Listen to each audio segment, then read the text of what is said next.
All right, hello everybody, and welcome to episode number 53 of the PT Footy podcast. I am joined today by two great guests. Brian, he's back. What's up, party people? I'm back, baby, and I'm ready to rock and roll all night long. You Sporting Geishas listening, keep listening, damn it. And Hugo. Hello, guys. Yes, I'm back for the big one, the one that matters the most. Just about Of Benfica course, today. right? Of Of course. course. Yeah. Well, almost just Benfica today. Almost.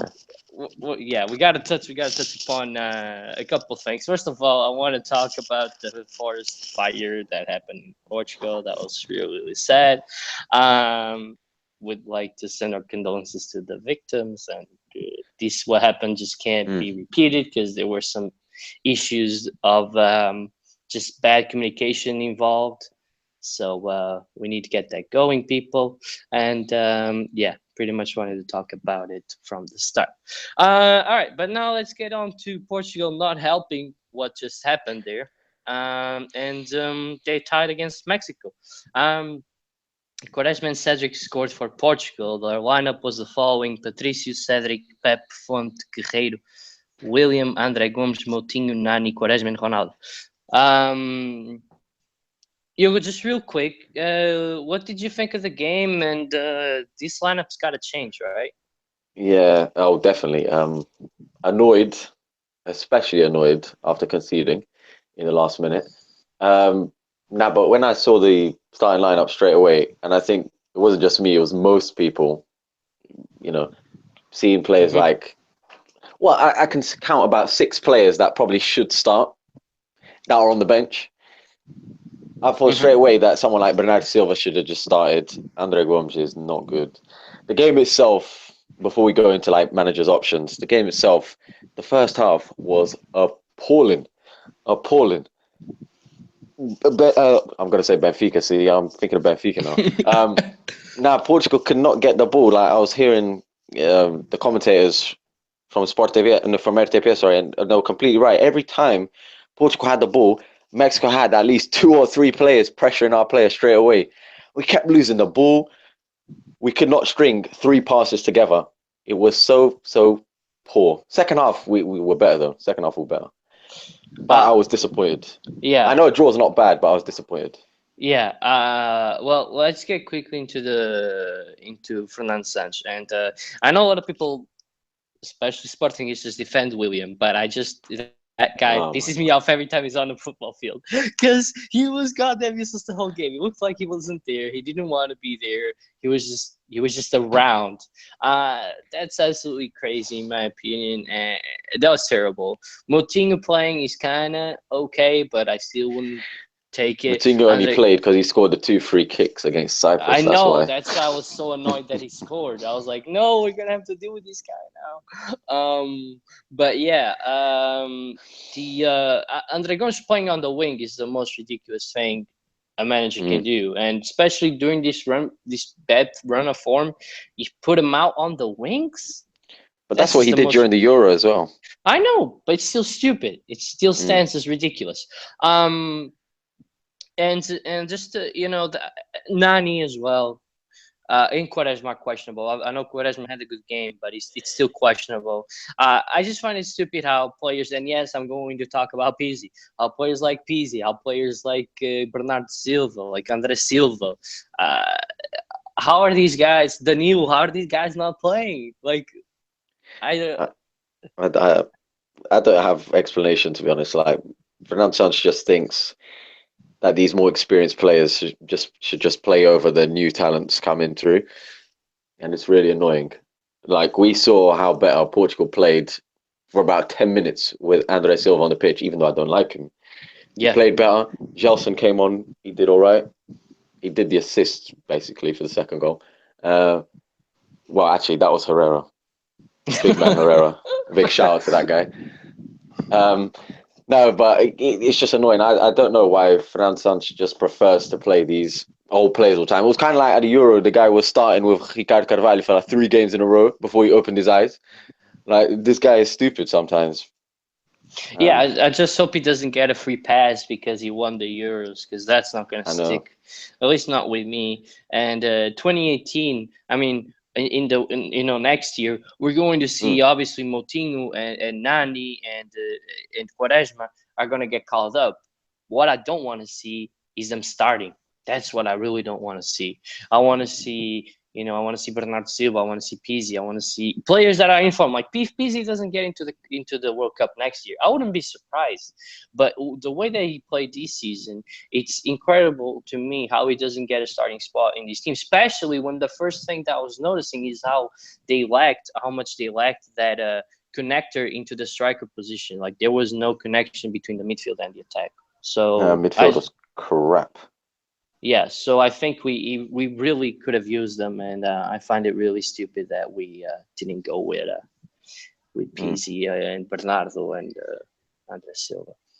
All right, but that's it. Hopefully tomorrow they'll play better and they'll win against Russia, and we can go through and win this goddamn cup because they have the ability to.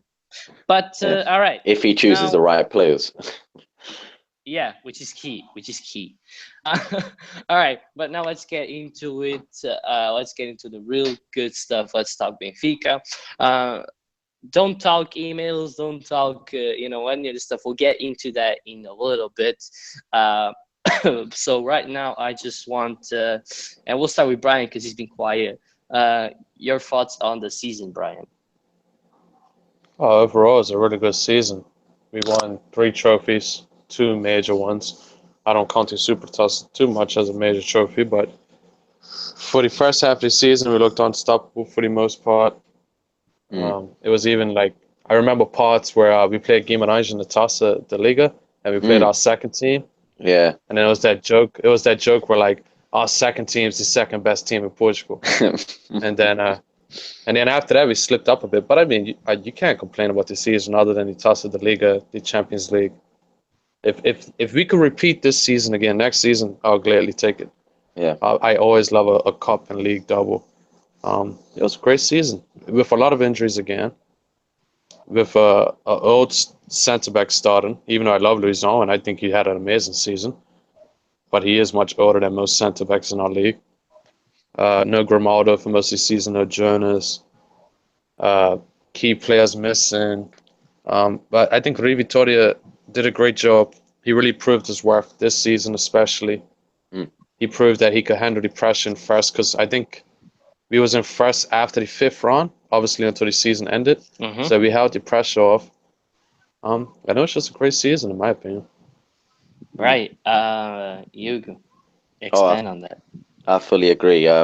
Just touching on about all the injuries, I think Rui Vitória this year, he really proved his qualities as a manager. The way he handled that dressing room, of all the injuries.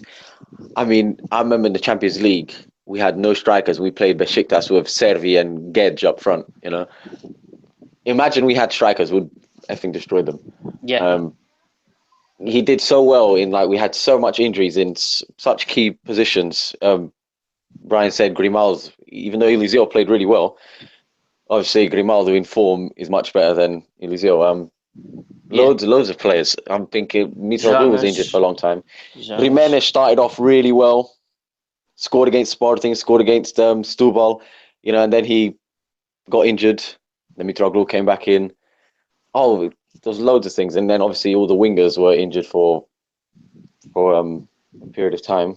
I'm just trying to think. I think Carrillo and maybe Servi were like the ones that they were like in the Champions League against Napoli. We played Carrillo, we played Servi, we even played Zé Gomes in that game. That's how injury prone our team was, Yeah, we did. We did really well this year, Rui Vitória. Yeah, right. I think he proved his doubters wrong, definitely.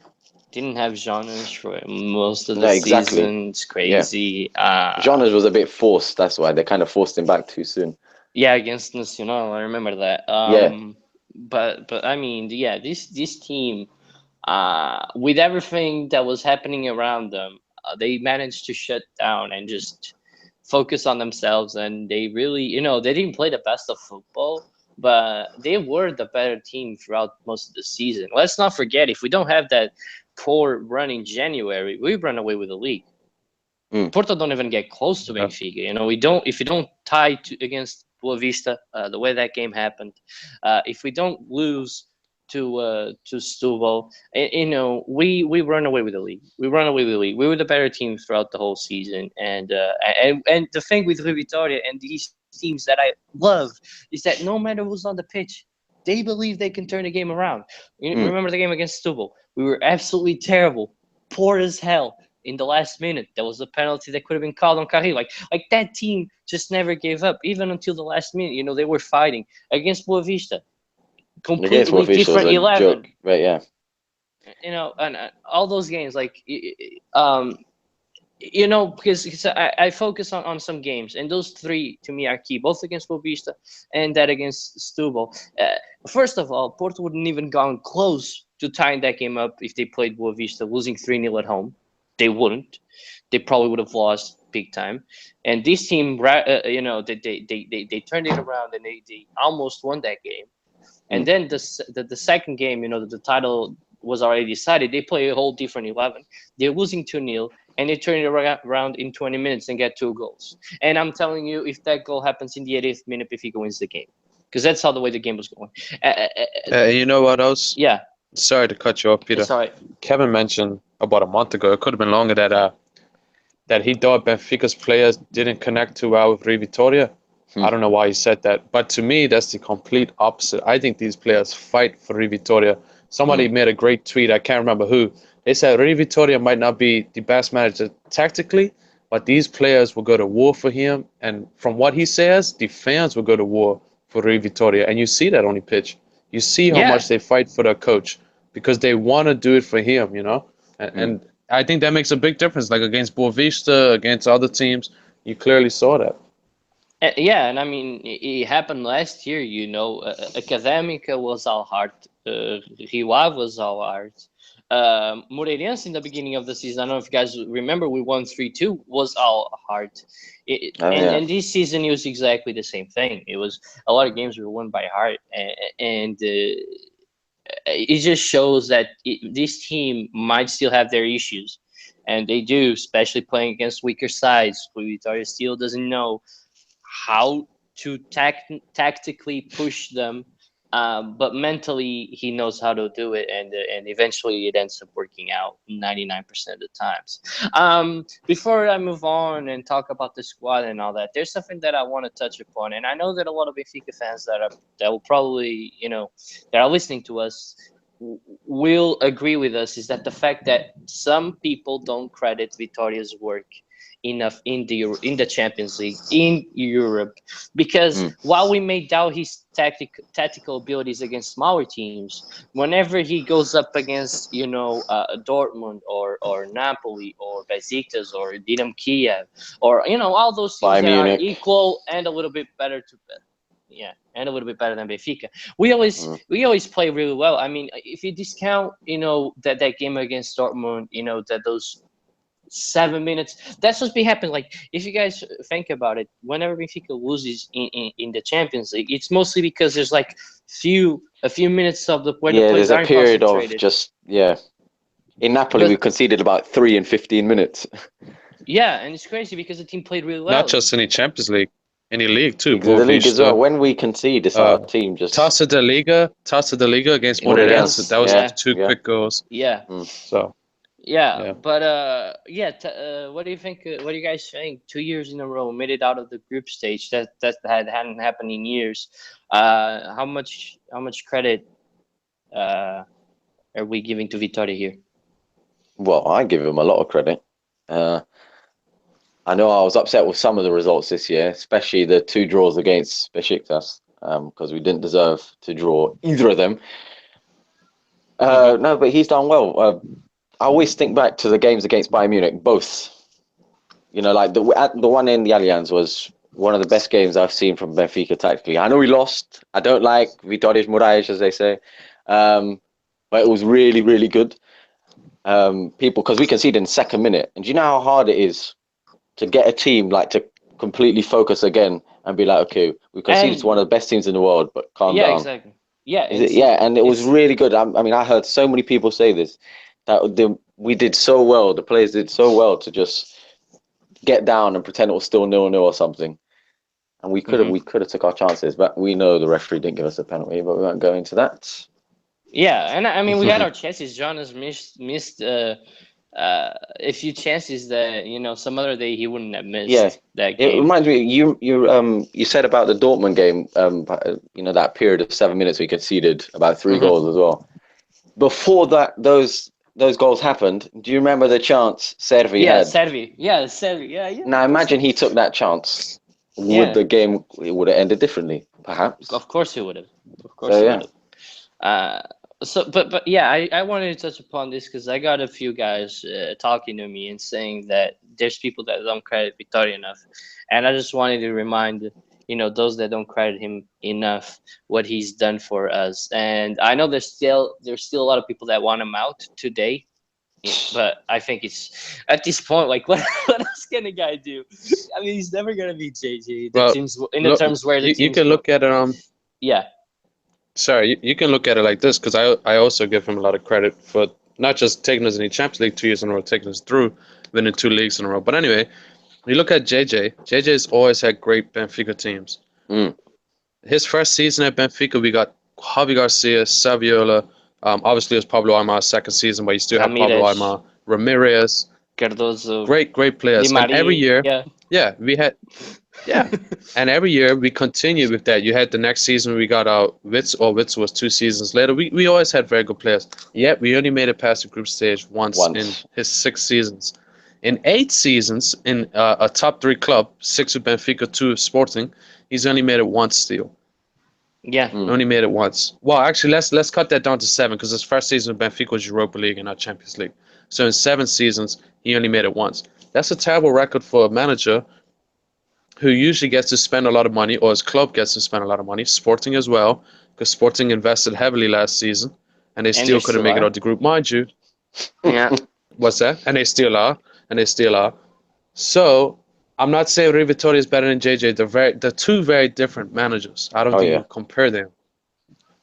But Rui Vitória has done great for taking his team from JJ, going through a lot of pressure, 7 points behind in his first season, being disrespected by JJ and by other fans and media, people calling him not a real manager and things like that, and has done super well. Yeah. And youth, he's a manager for the future. What Sporting failed to realize, just real quick, is that JJ is a manager for the present. He's a manager for the present to win now.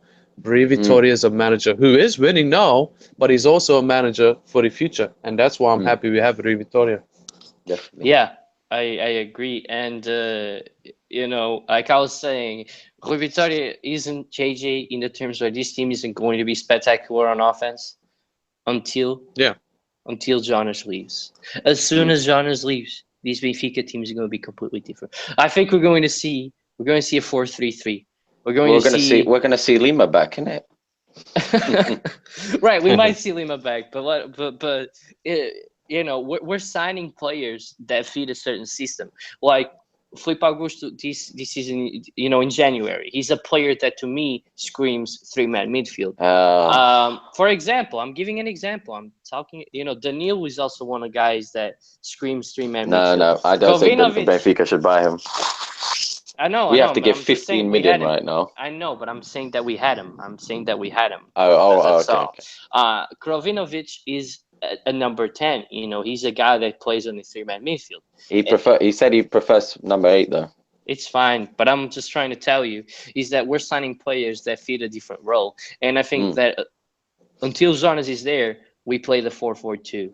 When he's gone, I think we're going to try out a 4-3-3. That's what I truly believe. But it doesn't work with Benfica. We'll see. You remember when Rui Vitória? I know. But do you remember that Rui Vitória first got there? That whole first half, that whole preseason was 4-3-3. Hey, it wasn't one bad. Striker. The first half against PSG, that wasn't bad.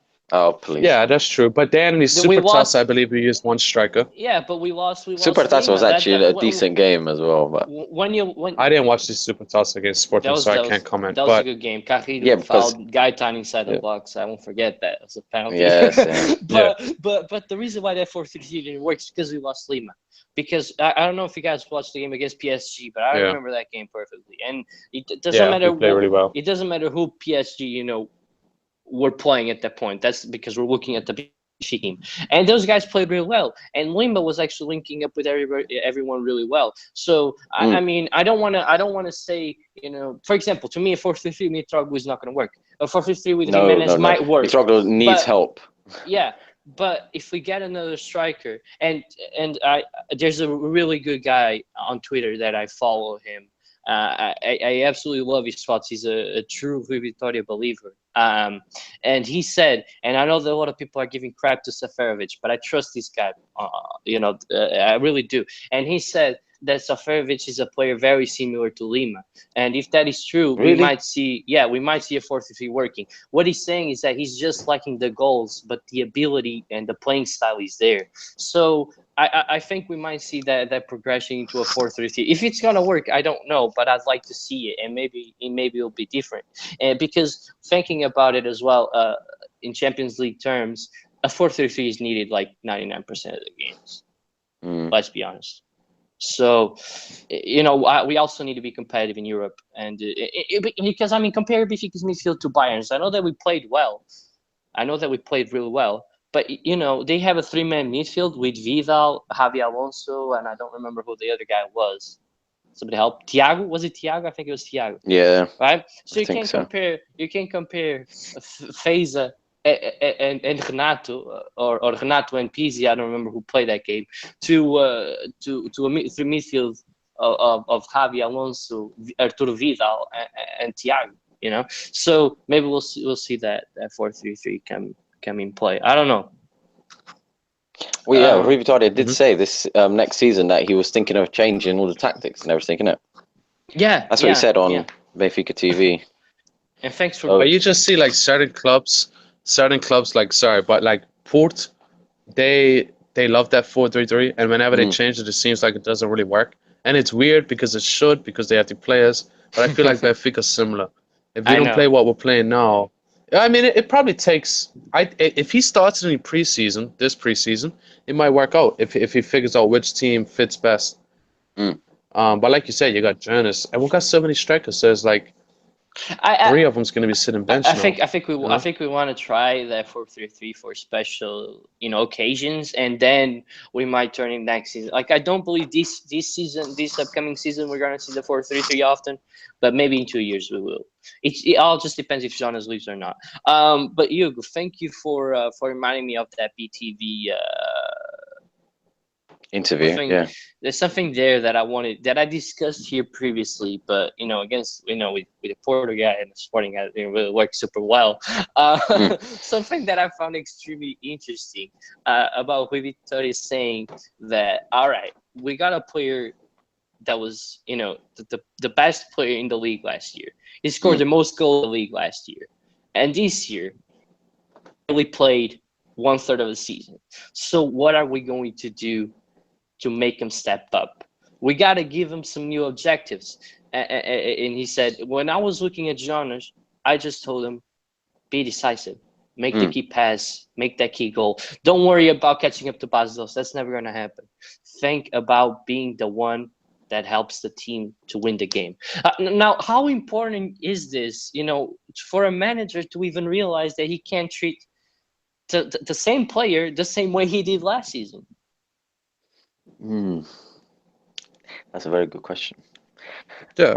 Rui Vitória knows. You go ahead. You go. All right. I'll try my best.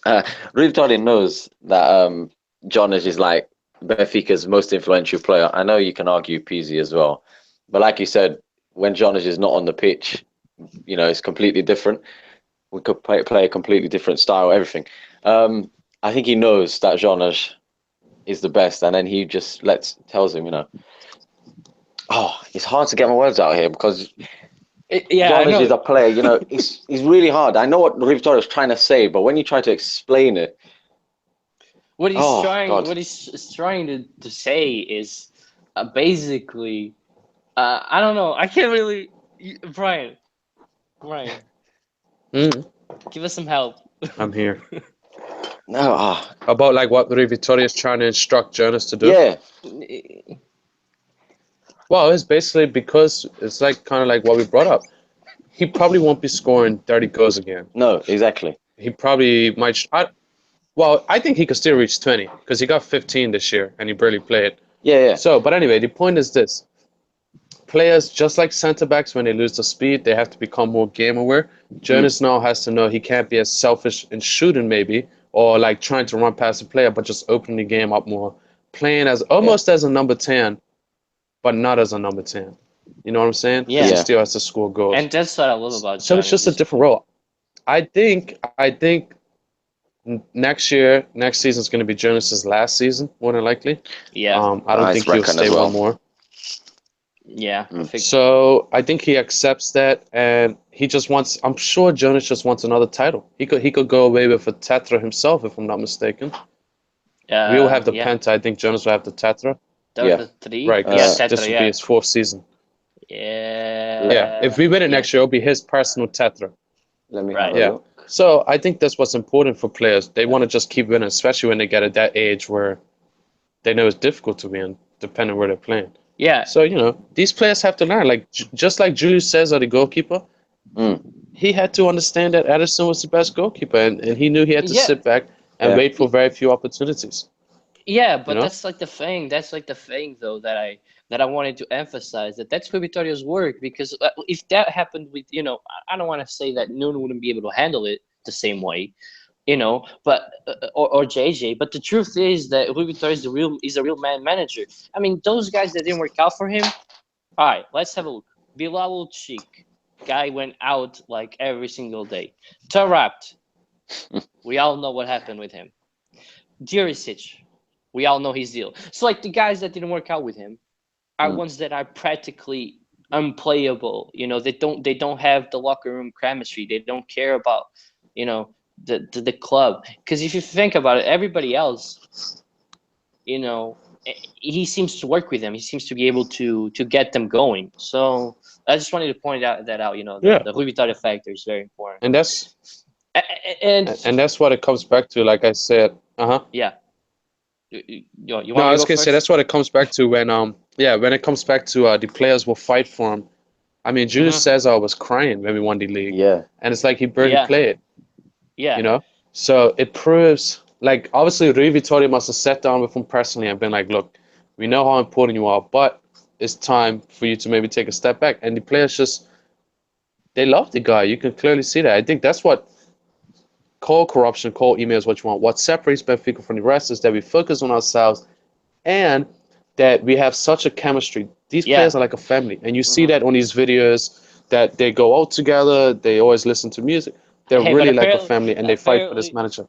Apparently for Kevin, though, Mitroglou isn't happy at Benfica. Same with Grimaldo. They're not happy at Benfica. That was so stupid because Mitroglou never smiles. That's It just how doesn't matter what Mitroglou we is. do. Yeah. That's how he is. That doesn't mean he's upset. That's how the guy is. He never looks happy. We won the league, and the guy was just standing there. It doesn't mean he doesn't like the players. I know. I'm just saying that Kevin did say that. So love you, Kevin, but still. And the other thing that I was gonna say before we move on is that it's only been 2 years, but the truth is we've seen how players go both ways with JJ. Because he's our former manager, I have to speak up with him. If you like somebody that played like every game with him will say that he's one of the best managers they played with. But if you look at a guy that barely had any minutes, they'll say always the same thing. Like JJ had 16 guys and that's it. There's no way you're breaking into that, restricted. Reminds me of squad. Yeah, And you know what's a perfect example of JJ like being disrespectful to players? I don't know if you remember. I think it was a Taça de Liga game where Nolito used to play for us. Yeah. And he was going to take a penalty. The penalty. And JJ was screaming, "No, Lima, give it to." And that kills a player's confidence, especially. Really, that was I see that I saw that. Yeah, I like that video, but I see where you're coming from, Ryan. I saw that. That's disrespectful because I saw that episode. That's embarrassing. I saw that episode a completely different way. No, I didn't. That's embarrassing to a player who at that time. Do you remember? Listen. Let me make my point. Do you remember what happened the week before? The point is this. No. The week before, Lima missed a penalty, and we ended up tying the game.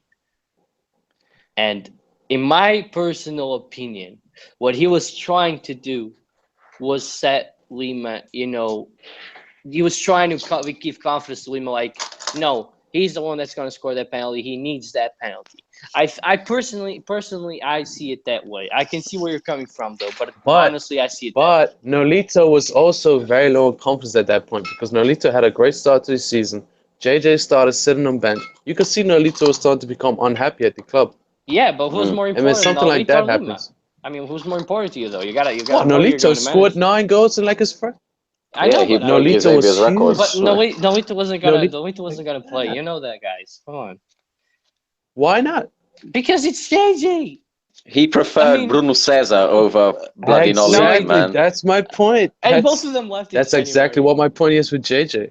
That's But- exactly what my point but is with JJ. But JJ lives with Cesar now, so God knows what the hell he's going to do. Yeah, he sold him kept and then got. Nolito? Oh god. Yeah. We should have kept Nolito. Should have stayed at Benfica. Yeah, I think so That's as the well. point. He was a great Probably, player. I tell you, probably him and Bernardo were the ones that were mostly wrongly done by Benfica. Yeah, he was playing him as a left back just to force him out of the club. Like, who does that? Especially with a talent like Bernardo Silva. How could you do that? To imagine Bernardo Silva on our team right now. Jesus Christ, we'll be way better than what we are already. All right. I think I already know the answer to this, but I want to run down the squad anyway. This past season squad, okay? Even players that left in January are included in this, in this list. But here you go. Goalkeepers: Júlio César, Ederson, and Paulo Lopes. Ederson already left for Man City, as you guys know.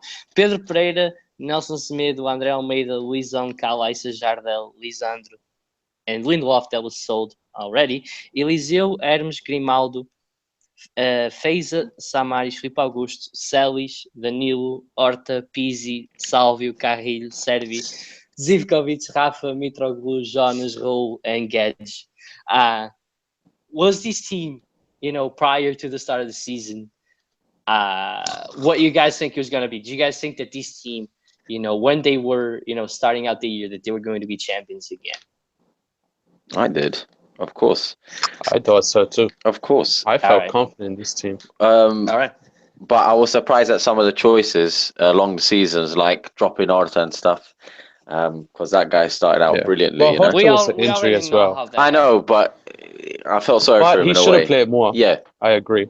He should have played more, in my opinion. Yeah. I agree, after his injury. I also believe in Rui Vitória. So, and what said to me made sense. So I'm not going to question it too much. I mean, everybody was slipping out. Smith, what a great season! Oh, he got injured in November. All right, we're gonna see Almeida for a couple of months, and then we're gonna see who was Smith very back. No, good as well. it didn't happen. Yeah. Andre Almeida picked up his game. Why change it now? And everybody was like, "Oh, we're gonna start Almeida as a right back this season." Wrong. See, like Rui Vitória threw Nelson Semedo into the wolves, literally, when he started him over Silvio against Sporting. Sporting, in his the first, Spartaça. it was his debut. Yeah, So, he did some crazy lineup. Even played Ola John. Even Vitor Andrade, even though he only played a few games for Benfica, He was alright. He drew him He right was into the alright. mix as well. I think he's one of those that fit the mold of Bilal Cheek and Tarat and Jurisic. Of players that just apparently, like, he skipped his birthday and he didn't even tell the club, and that's where things started to fall out. So that's what we got going. All right, now moving on just a little bit further, and I want to touch before we touch on the new signings, and the players that we think are going to get called up. Let's start out with a couple of things that we know that Porto and Sporting fans have been going over. And no, it's not the emails just yet. God damn it. Not just yet. Okay. All right. First of all, I want to start out by Steph, you're a cool guy, but no, it's not SLB 1908. No matter how you want to try and put it, it's never 1908. And let me just explain you really quickly why that is. Benfica, I think Sport Lisboa started in 1904, and in 1908 they bought Lisboa and Benfica, like Group Sport Benfica or something like that. Lisboa Benfica, something like that. And they both mixed in together. they bought that club so there wouldn't be two rival clubs in Benfica and called it Sport Lisboa e Benfica. So since the first club, the one that was born in 1904 bought the one that was born in 1908, they kept the same date. Okay, the starting date in 1904 is when Sport Lisboa e Benfica was created. It was a second name, and just to give you an example, Hamburger. I'm sure everybody knows that team, right? The one that's never been in relegation. Their names. Yeah. Hamburger? They've never been relegated ever in the Bundesliga year. But isn't it Hamburg or is it Hamburger? No, it's Hamburg actually. Yeah. But Yeah. we Oh, say Jesus Hamburg Christ, I always say because of the Hamburg. city. We but- say Oh, Hamburg. okay, We say okay. Hamburg, but it's Hamburg. Sorry. Yeah. Okay, That's Hamburger. all right. But Hamburg, among other teams, did the exact same thing. Yet we don't see anybody making a big fuss out of it because it's not a big deal. If I'm going to end it here real quick. If I start a company, let's say I started Google at 1994, and I bought Bing at 2020. Together called Google Bing. I'm not going to use the 2020 date that I bought Bing. I'm going to use the initial date of where I bought Google, where I made Google, which was 1994. You get that? Okay. We're just going to leave it there. Move on. Let me throw this out there. Yeah. Why does it matter? What's the big deal? Even if they just want to be. They just want to be believe, older. That's why. it's another title because Sporting can't win real titles, so they use that as the titles. They just I want to be remember- older than Benfica. It's very simple. Let me give an example. When I was a kid, I used to tout as Sporting fan when I was like 10 years old. Yeah, we were created in 1904. You guys are 1906. I used to show off about that. And then I grew up and I was like, who gives a shit who started when? As long as you're winning now. Who Yeah. gives a shit? Right. I mean, So that Porto argument's was in literally the 1880s or something, isn't it? What was it 18? What? yeah, 1892. Wait. 1892. 1892. Who? Porto. No, Porto didn't. Porto wasn't created in 1893. No matter how much they want to try and shove that down our throats. But that's Yeah, I different. know they have issues That's- about that as well. But I'm that- saying they're older than Benfica as well. Reportedly, which is not true. But yeah, I don't want to get into that because basically, okay. But yeah, like Brian said, it doesn't really matter. I just want to Doesn't say really though, right now you brought No, that up. You brought this that is up. what- You brought that up real quick. Pinta Costa wanted to be older than Benfica. He falsified some fake date that Football Club do Porto was created in 1893, even though there's no type of register of football being played until like Oh, yeah, early didn't they stop- 1900s. Didn't they close for like 12 years? Or so, I read something about that. Yeah, that's something like that. Like they just That supposed. sounds like what Pinto Costa would do. Yeah, like I think like some type of club from Porto, like they tried creating it, but it never like ended up being nothing because football wasn't played. And just recently in the 80s, he brought that back to try and be older than Benfica. To be honest, I don't care. Boavista is from 1903, and I'm not making a fuss about that. But okay, glad we got that out of the way. Now I want to touch on something real quick before we get into the emails, and it's the hockey though. I gotta talk about the hockey. Oh, I'm sorry. fucking I hell. know that a lot of people don't like the modalidades, but I follow roller I like hockey. hockey. Oh, I love it. I I'm just saying, follow- this is going to piss me off now talking about this. I know, it will piss you off, but I'm just telling for those that I follow modalidades. I follow futsal, I follow roller hockey, I follow basketball, I follow volleyball, and I follow handball. All by the end of the season. You I follow all don't follow volleyball that much. Not and really, handball. but no, handball I do because I like handball. I even right. went to a I game. follow all that too. Good. I went to a game live last year at the Dragon Caixa where we lost because a friend had an extra ticket. But anyway, besides the point. And what happened there? Is absolutely ridiculous. The fact that they wrongly disallowed a goal that It's not. had It's no not. type of. It wasn't Go on, irregular go on. at all, and you can't just overrule a decision out of nowhere. Like the first they gave it a goal and then they called it back. And what's worse, and I think you're going to touch upon this, but I'm just going to go straight at it, and then you guys add whatever you want. Soldado, right? Soldano. I don't remember the guy's name that was on BTV, Yeah, but he's president of roller hockey, European hockey. Yeah, Yep. yeah, right. So he's a big hockey guy, so he knows his shit. So there's this guy Clearly. whose name I don't remember. I don't know. He's the president of basically the FIFA of hockey and the president of Portuguese hockey. Now he showed up at the Final Four last year with a Porto phone case. All the teams made fun about it. Even Sporting, I think Sporting were involved. Benfica, Oliveirense, they all made fun of that because how is the president of basically the FIFA of hockey showing up with a Porto phone case? Ridiculous. And apparently, what happened is that he chose those two referees that refereed this past game, Sporting Benfica, to go to China to play to referee in the World Cup of hockey. Now, if that's the I don't even. So he nominates both of those guys to be in China, and then on the weekend he nominates them to referee the Sporting Benfica game. If that doesn't tell you anything, I don't know what will. Well, now it's my turn. Excuse my language. What happened in the hockey game was a fucking embarrassment. Fucking embarrassment. It wasn't. People fail to understand. They think it's just a goal. Like Benfica had a chance to score a penalty, 9 seconds left, and we ended up missing it. But it's not just about that. There were so many other things. Piotr Gil, which is probably the most disgusting player that's played hockey. I know he's very good. He broke a woman's head. I mean, no, it's not because of that, because that was after the game happened. Woman's head. A Sporting fan's head, and he didn't give a shit. It's not about that. There's one bit, I think it was with Jordi Adroer, yeah. Flipping hits the hockey stick right on his ankle, He had to come off injured straight away. He was on the fucking thing for 20 seconds and came off injured.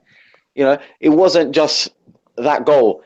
And for people that don't understand hockey rules out there, I'm not trying to, go on to people saying, oh, yeah, you don't know what you're talking about. But that goal was an own goal. And own goals, if you look at the rule book, have to count automatically. Does not matter.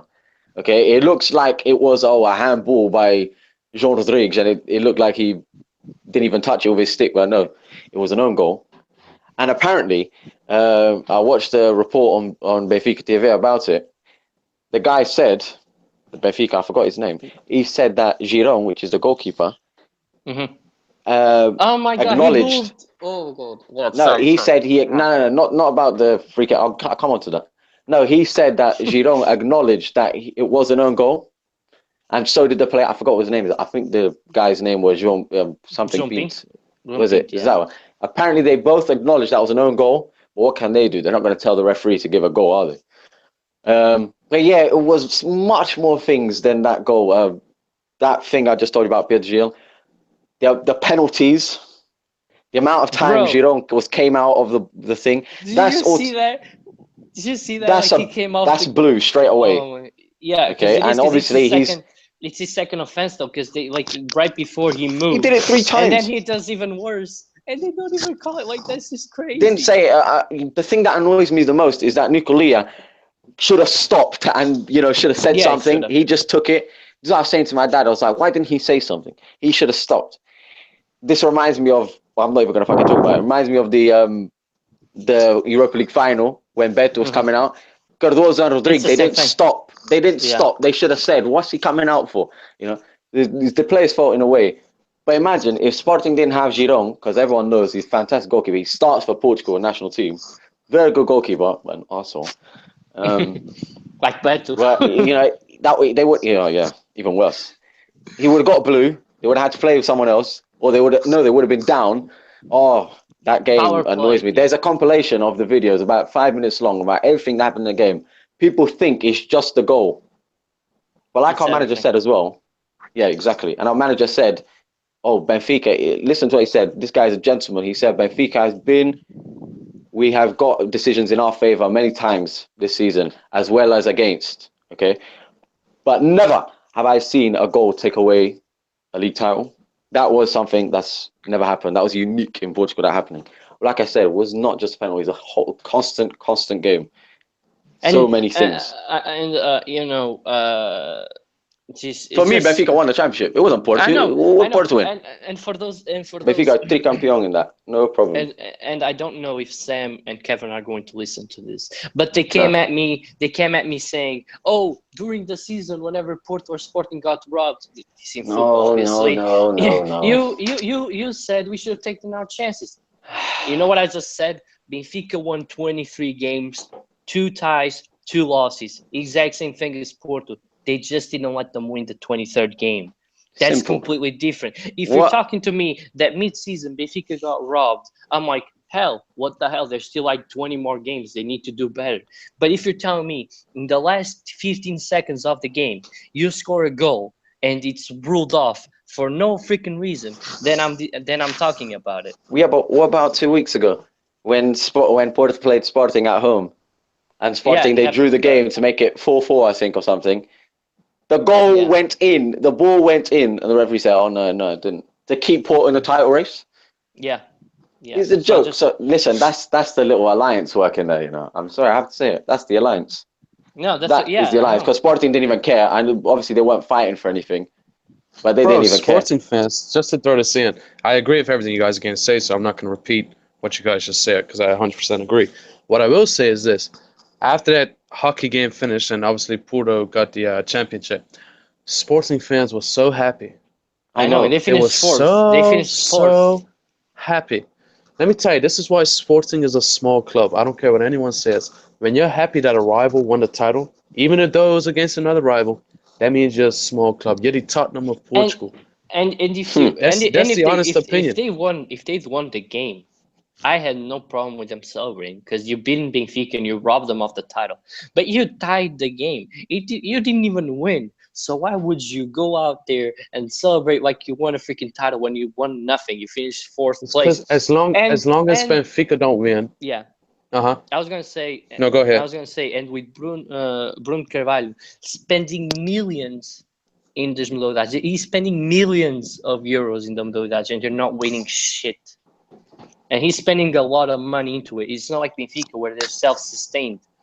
Bruno Carvalho is putting a lot of money into the modalidade. Oh, you think Pedro Gil is there for his love for Sporting or something? Just one of the highest paid players in hockey. He tried getting Ricardinho to join them. He's trying to put a lot of money into every single modalidade so they can be Benfica, yet they always run they get up short. They won in handball, I know, but they always come up short. And they're spending millions on it, and that's what makes it even worse, is that Sporting fans are celebrating finishing 4th and spending buttloads of money. Because Sporting essentially are almost like Port's baby brother or something like that. And Port are happy because they're like, we don't have to worry about Sporting because they're happy with what we do. As long as we're beating Benfica, we're good. Yeah. Sporting only care about Benfica losing. Yeah. That's a disgrace. And that's the fans, that's the president, that's the managers, the players. That translates to everybody. I remember, I'll never forget, and you guys have probably seen this clip, where Calvin scored that goal against us, which we lost the title in 2013. Yeah, there were a bunch Sporting of fans were celebrating. They were celebrating. I tell you, what did that game have to do with Sporting? What did it have to do with them? They were celebrating. I know. It's like that shows how small of a club they are. And stats prove it. Go ahead. And you know when I root for Sporting or Porto, is whenever it helps Benfica. Yes, if it benefits Benfica. Of course. Right. If you tell but me, it wasn't. That game doesn't help Sporting. I know. But it's like the only time. Like, for example, this past season, when Sporting played Porto in January, hell yeah, I wanted Sporting to beat Porto. Porto were the ones that were closest to us. Sporting wouldn't even get to bother us. But I mean, if you have something to gain out of it, hell, root for whoever you want. But if you got nothing on it, just screw it. Like, for me, if you're telling me that Sporting winning the title or Porto is winning the title, I'm mad at both of them. Like, I don't care who it is. There's not a special team. But I don't prefer one. Yeah, but Sporting have. They prefer Porto over Benfica, and Porto prefer Sporting over Benfica, which is just ridiculous. They are the same rivals. They're as rivals as we are of them. Like the hate should be the same because there's nothing distinguishing us besides titles. If anything, Sporting should hate Porto more because Porto overtook Sporting as the second biggest club in Portugal. It's going to take years for Sporting to catch up to Benfica. But Porto had to catch up to Sporting and they've surpassed them. Yeah. So you would think like that's our closest rival. You know, that's who we have to start. But hey, I don't know. I don't understand it. All right. It's a small club mentality thing. Yeah. All right. Now on to the emails, and I think you wanted to start your rant now, right, Brian? Yes, I would like to start it. Thank you very much. All right. I just need a few minutes here, fellas. That's okay. About these damn emails, which okay, let me just start it like this. Ever since Benfica's won this tetra or 4 league titles in a row, it's been a huge problem in Portugal. I believe his name is João Gobert. Yeah. On 3 of the talks said it. Yeah. They're like, ever since we won this tetra, it's corruption, it's match fixing, it's this, it's that. But when Porto was winning, Benfica were the only team complaining, and Sporting was sitting in the background quiet. Because I remember when I was a kid, there was an opportunity. I don't know if you guys remember this, but when I was growing up, Benfica wanted to fight Porto when they had Pete Dourado, and we wanted Sporting to work with us to relegate them because in the end they were match fixing. Yeah, that was real. That was not made up. Sporting sat in the background. They wanted nothing to do with that, and you still see it these days. They're still having an alliance with Porto because of things like that. So, like I said, ever since we won this tetra, it's been first it started with the vouchers, with the Colinho. Now it's emails. Next year it's going to be Rui Costa did something. The year after is going to be JJ is still working for Benfica. That's why Sporting can't win a league title. Every year is going to be something.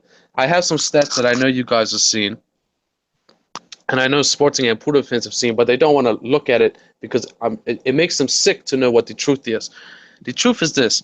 The team with the most penalties in the 2016-2017 season, or last season we could say, Sporting had 13, Porto had 9, Benfica had 7. Just to stop if these emails are working, then how come we're not getting more penalties than Sporting, who are always getting cheated? At least that's what the fans say, that they're always getting cheated every single match. Right. That's just one. Brian, hold on. Rare call. Just to cut you off on the penalties. You know what they talk a lot about the penalties is that the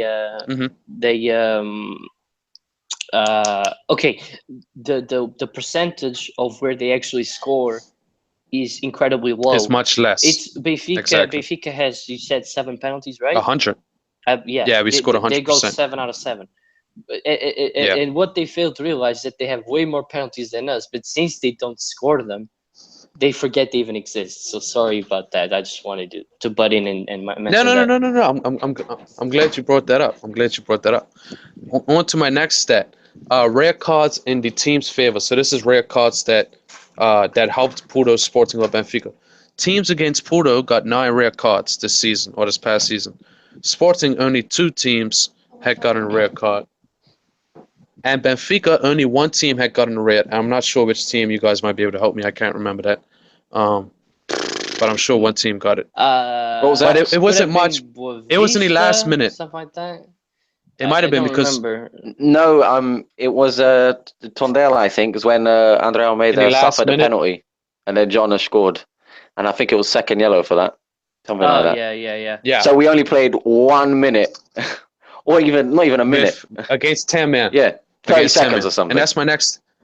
So let's, before I get to my next point, what are these emails exactly doing? Yeah. Because they're not helping us. We're winning because we're winning, but in terms of penalties, in terms of red cards, they're not helping us. Y'all remember? You know what I'm saying? Y'all remember how easy it was to send off Renato last season against Marítimo? One of the Exactly. most important games of the season, and he gets sent off for diving when he didn't even dive. Yeah. And before I get to my next point, let's bring this up. We tied Passos de Ferreira right before we had to play Porto. You guys remember that? Yeah. In such a crucial match, if we are match fixing, if we are pressuring referees that hard, how did we not win that match through match fixing and corruption? Wouldn't that be a match that you absolutely had to win? So even if we did lose to Porto, we could still be in first. Yeah. You know what I'm saying? Or it could stay close. Do you want to go into the Sporting game where we had 2 to 3 penalties that were called in our favor? You can say about the Porto game as well. I mean, the goal, Maxi pushed Samaris down. Yeah. And no one saw that. You could say not just that. You could say against Boavista, 3 goals wrong that were not supposed to be goals. 3. Where we were losing 3-0 at home. All 3 of those goals were not supposed to be allowed. No. So if we're match fixing, if these emails are working, where are they exactly working? If Brian Ruiz scored that sitter last season, who would be champions last season? You tell me. Right. Sporting. Because they won every game and we won every game. Yeah, I loved your tweet. If Porto wouldn't have tied with Feirense and Setúbal this season at home with no referee involved, what would have happened? Exactly. But the easiest thing in the world, and I have to say I'm a hypocrite in this sometimes, the easiest thing in the world to do is to blame the referee. Because that way you can't blame your own club. For instance, when we were 7 points ahead of Porto this season and they started catching up, automatically a lot of Benfica fans, including myself, said that these referees are getting pressured by Port and that's why they're helping Port now. I said it too. Maybe I was wrong. I mean, there's one game. Maybe I was right. There's one game where you basically can put that on it because the 90th minute penalty does change the game. So there's one of them. But besides that, yeah, I get what you're trying to say. And you tell me who's put more pressure on referees than Bruno Carvalho? You tell me who's put more pressure. You don't need to talk about emails or anything. Since that man got into power, the first thing he does is say referees hate Sporting, they're corrupt against Sporting, they help Benfica, they give league titles to Benfica. What does that do to a referee? He's now afraid to give that penalty against Sporting because he knows BDC, Bruno Carvalho, is going to attack him. And he knows that. Yeah, and that's exactly, what happened in the game where we should have had 3 penalties in our favor. Not even one. And you guys should see our record against Suarez Dias. I think whenever, like, our first win, and Suarez Dias had like 7 Benfica Porto games. Our first win was in the Eusebio game. Oh, yeah. We had 7 games before that, and we couldn't win one game. Come on. I mean, come on. But before I finish up, I'm going to finish up in just a minute. I've read some of these emails, right? I don't see match fixing or corruption like these people claim. It's just like the vouchers was corruption, even though it's legal. Even though it's legal, it was corruption according to Sporting and Porto fans. Even though they do the same. Right. These emails say nothing. Why is Port? They're gonna release more emails. Release them. If they're so corrupt, why are you not giving this into the police right away, or to the Federation right away, to UEFA right away, to relegate us?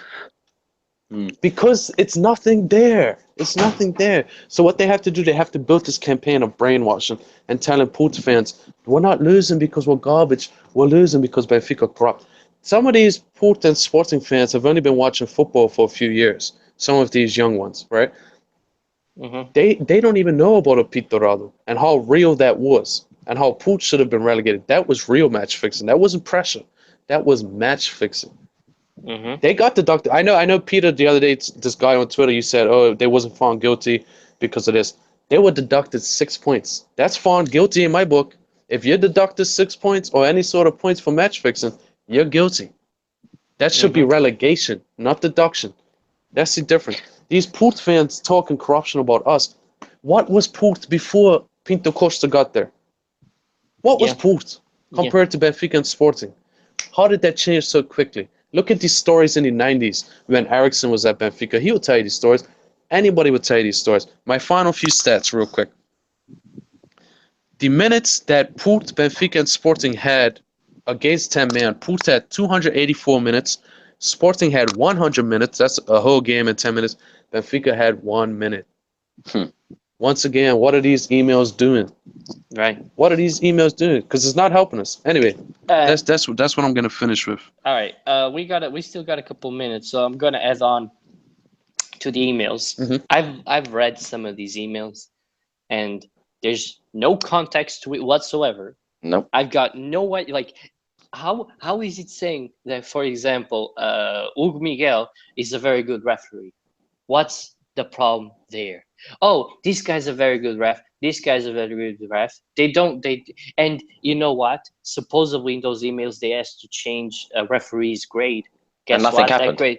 That grade didn't change. Yeah, that is and what you're telling me is that the president of the Liga says, "I'm with you to ship Vieira," and you don't give me any goddamn context. So I can message Hugo and say, I don't know, like, hey, Hugo, I think that Lima is a great player. And he says, I'm with you.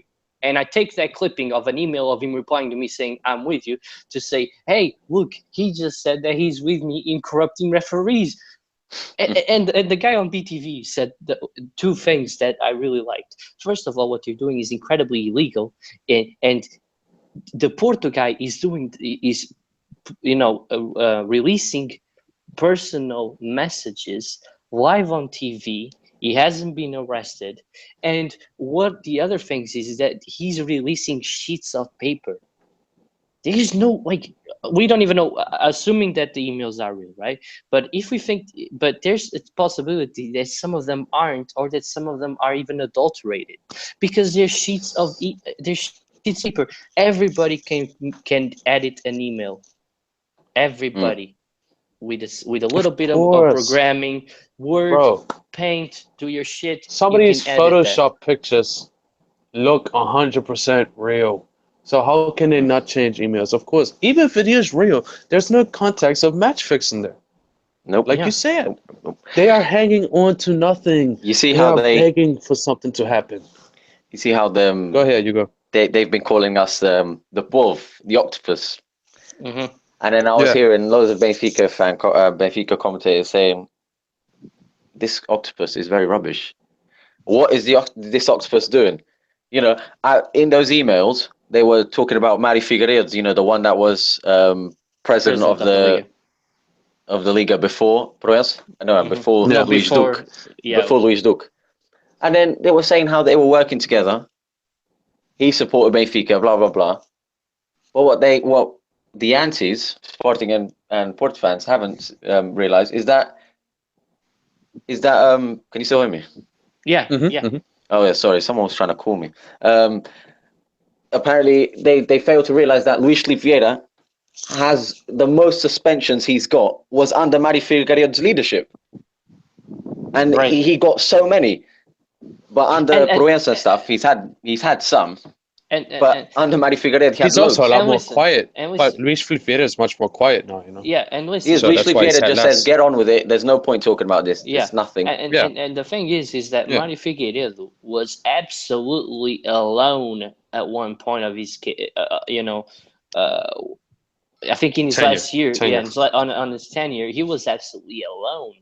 What? So and listen, this happened with Luís Duque as well. Porto and Sporting wanted Luís Duque. We want Luís Duque. We want Luís Duque. We want Luís Duque. Luís Duque is elected president, and then the elections come around again. Porto say we want Luís Duque. We want Luís Duque, and all of a sudden, no, we want Proença. So tell me, twice in a row they changed from the president. Is that Benfica's fault? Are you telling me that they want Mari Figueiredo, then they don't want Mari Figueiredo, then they want Luís Duque, and then they don't want Luís Duque? So you're telling me that everybody that's going to go into the Liga are corrupted by Benfica? Benfica didn't vote for Proença. Porto and Sporting did. We wanted Luís Duque to stay. Fontelas Gomes, the one that leads the referee association, Porto and Sporting voted for him. We didn't. I don't know who we did. Head of Portuguese Federation worked for Porto. He's a known Porto fan, which is Fernando Gomes, isn't it? Mm-hmm. So I don't know where's the octopus working. I mean, if it was Rui Costa leading Jorge Sousa is a former Super Dragão. Yeah. Super Dragão, sorry. If I saw Rui Costa being the head of the bloody referee association, I saw Pedro Guerra leading the Portuguese Federation, I'll be like, okay, Benfica doing something fishy here. But I don't see anything. I heard as well, Peter, you pointed this out as well. You tweeted it saying this or something like, one Benfica TV commentator said, if Benfica didn't win the Tetra, no one would mention these emails. Nobody. Whether it be Porto or Sporting winning the league, we would not hear about this. But it's because we were Tetra, we made history. They just can't help it. Like, and now the chance that we have to be Pianta, oh my God. But if we don't win it, the corruption ends, right? All of a sudden, we're not corrupt anymore. No, exactly. They'll be like, just like last season. You know what really, really annoyed me is that Porto fans are claiming that Benfica can't win 4 in a row without help. Then how can they win 7 titles in 10 years without help? By going by your logic, I'm not even talking about Vitória whatsoever. If you say that Benfica can't win 4 titles in a row, then how can you win 7 in 10? Just really quick touch on point. Vitor Pereira, the one before Fontelas Gomes in the referee association. Yeah, When Porto was winning everything, I was growing up seeing Porto Exa and everything 6 times in a row. What pain that was to see. Vitor Pereira was a brilliant head of referee association. When Benfica started winning, this guy's shit. What's he doing? And they forced him out. They forced him out and they voted for this clown who has his son playing for Sporting. I know that doesn't mean much, but still, You see, it's just nonsense. Have you seen the Bruno Carvalho tape? You know, with the journalist, he also says that I wanted Vitor Pereira out. I could have voted for him to go to FIFA, and I voted no. What's that as well? Nobody's talking about that. Bruno Carvalho just said that he on purposely didn't help a guy get into FIFA. I mean, I know Benfica had been given some fouls in their favor, penalties in their favor. I know.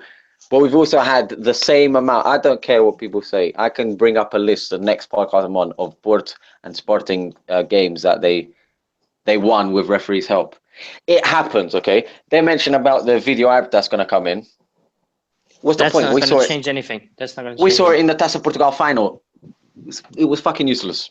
Yeah. Sorry, I don't care. Benfica should have had at least one penalty. And they said, listen. I mean, go on. Even sorry to cut you off, but even with this video refereeing, if we win the Penta, it's gonna be the video referees were Benfica fans, or they're getting paid as well to keep these favors going in Benfica's way. And as long as Benfica's winning, we're gonna keep hearing this. We're gonna just keep hearing it. I'm 100% against video referee. You guys know that. But there's only one thing that video referee is going to fix. Yep.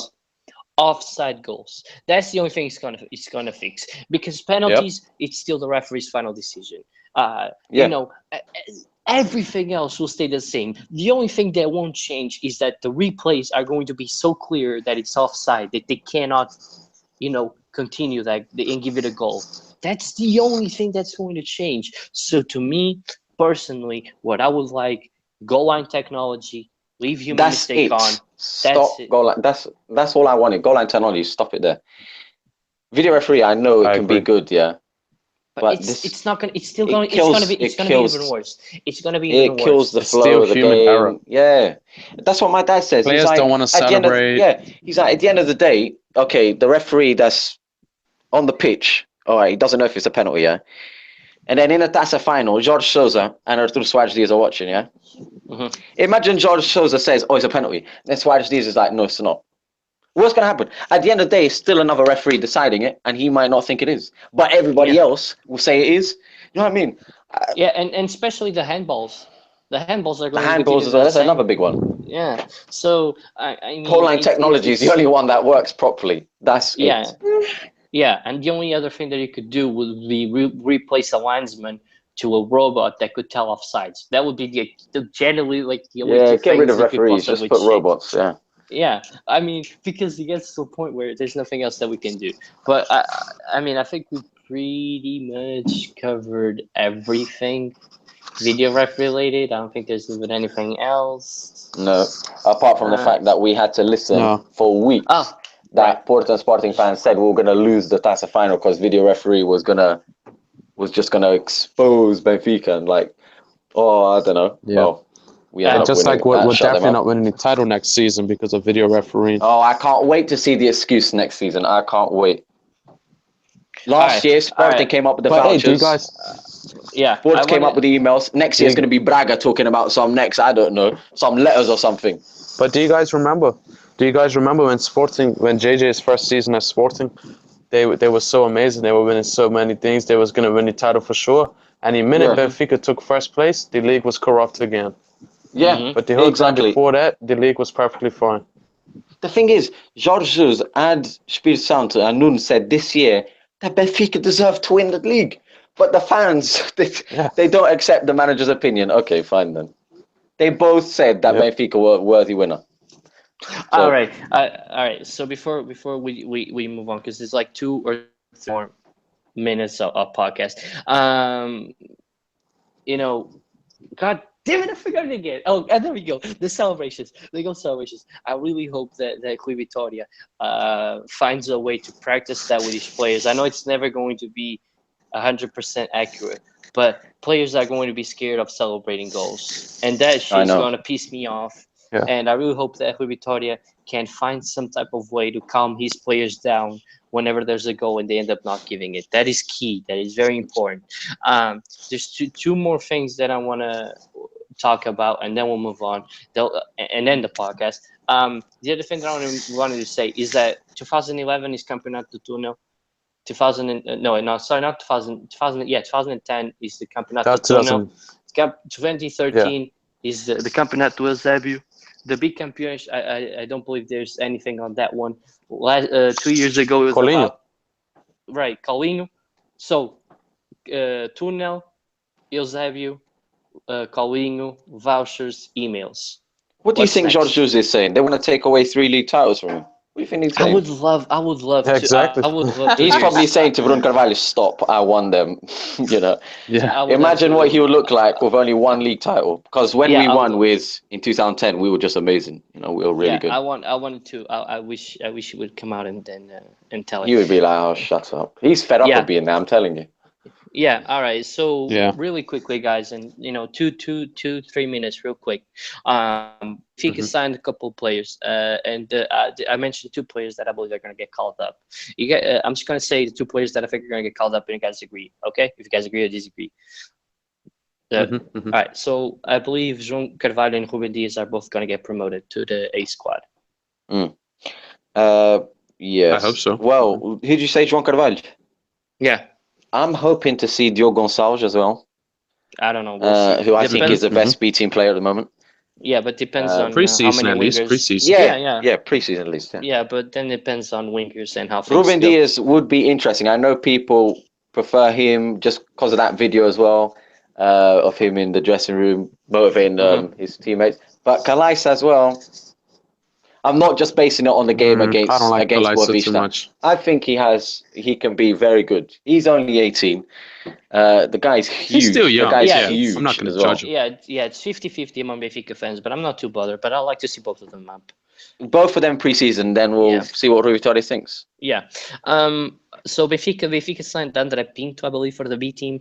They signed Alan Jr. out of FAF. Alex Pinto, wasn't it? Alex Pinto, wasn't it? Right. So yeah, Alex Yeah. Pinto. Yeah. My bad. Out of Guimarães B, straight to Benfica B. Alan Jr. from FAF to Benfica B. They signed Krovinovic, and I'm sorry, Hugo, A that big I'm man. not gonna let you. I'm not gonna let you talk about him. I want to maybe next podcast. That's my boy too. I like him. Everybody yes. does. Seferovic, that I mean, Seferovic, I still have my doubts. the Still have my 50-50, doubts. still 50-50 among Benfica fans. And I know he still hasn't been announced from what I know, but André Moreira is in Lisbon, and Oh, I God. doubt that it's going to take. a I lot gave my more views on to- that on Twitter. Yeah, Just very I know quickly, you- I would have preferred to see Bruno Varela come back because we have a buyback, or even João Pereira. mhm. Are we actually Alright. going to give 10 million? I leave that question. I don't know. We'll see how that's I going pray to to go. God that's not true. I know these Atletico Madrid deals are dodgy all the time. By the way, I just want to point out. I know this is Benfica related, but Tancredi Palmieri, which is an Italian, Oh, yeah. journalist, very Ran for known. lunch. Yeah, He's annoying. just I blocked him on Twitter. I haven't blocked. Anyway, I told him to shut up It once. said that Sporting has signed Bruno Fernandes from Sampdoria for 9 million euros. So there you Then go. again, There's he that. has the sources in Italy, though. So Yeah. brilliant signing All for right. them, I'll tell you that. Although he was shit All today. right. Very shit. Yeah, he was. All right. So I want to end the podcast. I gotta go, fellas. Yeah. Oh, okay, yeah. No. Sorry. I want to end the podcast on the congratulating Sergio on the baby. I know the baby is coming. Oh, Good yes. luck, Yeah, you're gonna need it. Sergio. Kevin especially wants to thank you, Brian, for coming on. He wants to give you a special shout Fuck out. you, Kevin. Benfica won the Tetra. Just kidding. Okay, there's a few more things from Kevin because Kevin is annoying. I'm just kidding. He wanted to personally send out his thoughts and prayers to those involved in the Pedregão tragedy and hang in there. Things will get better. He also said to let our listeners know that Tony De Chico passed away. He was a coach for the USA women's national team in '99. Guy is a legend of a coach, well-known guy. let our listeners know. So there you go. We'll end it on that. We'll be back next Okay. week. We're going to talk Portugal. Hopefully, they won both of their games by then. I want to thank Hugo and Brian for coming on. And, Benfica, pentacampeões. Sempre, caralho. Come on.